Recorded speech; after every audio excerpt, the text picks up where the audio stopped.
بسم اللہ الرحمن الرحیم والصلاة والسلام علی رسول اللہ۔ افسوس سے کہنا پڑتا ہے کہ دو بیماریاں، سود اور اولیاء اللہ سے دشمنی، اس میں ہمارا ملک گرفتار ہے۔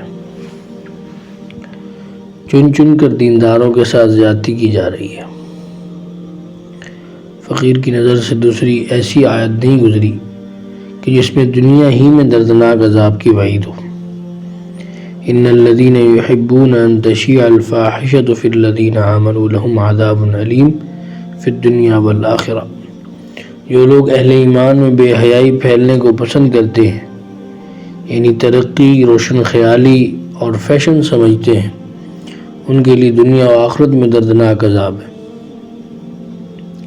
کسی نے صاحب اقتدار کو کہا کہ مسلمانوں کی سود سے جان چھڑائیں، تو کہنے لگے کہ اس کے علاوہ بات کرے، کیونکہ اس زمانے میں سود کے بغیر حکومت نہیں چل سکتی۔ کیا یہ دار اسلام ہے؟ لوگ حرام کو فرض جانیں تو پھر کیا کہنا چاہیے؟ کہا جاتا ہے کہ ملا تنگ نظر ہے۔ اگر یہ تنگ نظر ہوتا تو ان پر کفر کا فتویٰ لگاتا۔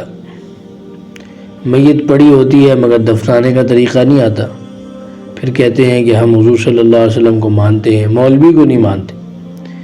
در حقیقت ایسے لوگ ختم نبوت کے منکر ہیں، اور ختم نبوت کا تقاضا ہے کہ مولوی کو مانا جائے، وگرنہ روایت و سند کی تحقیق کس نے کی ہے؟ پھر تواتر کا مسئلہ اور حفاظت ربانی کیسے سمجھ آئے گی؟ حفاظت ربانی حضور صلی اللہ علیہ وسلم کے علم کو حاصل ہے۔ آکسفورڈ کی ڈگری کو اللہ نے محفوظ رکھنے کا نہیں کہا، اس سے تو استنجا بھی کر سکتے ہیں۔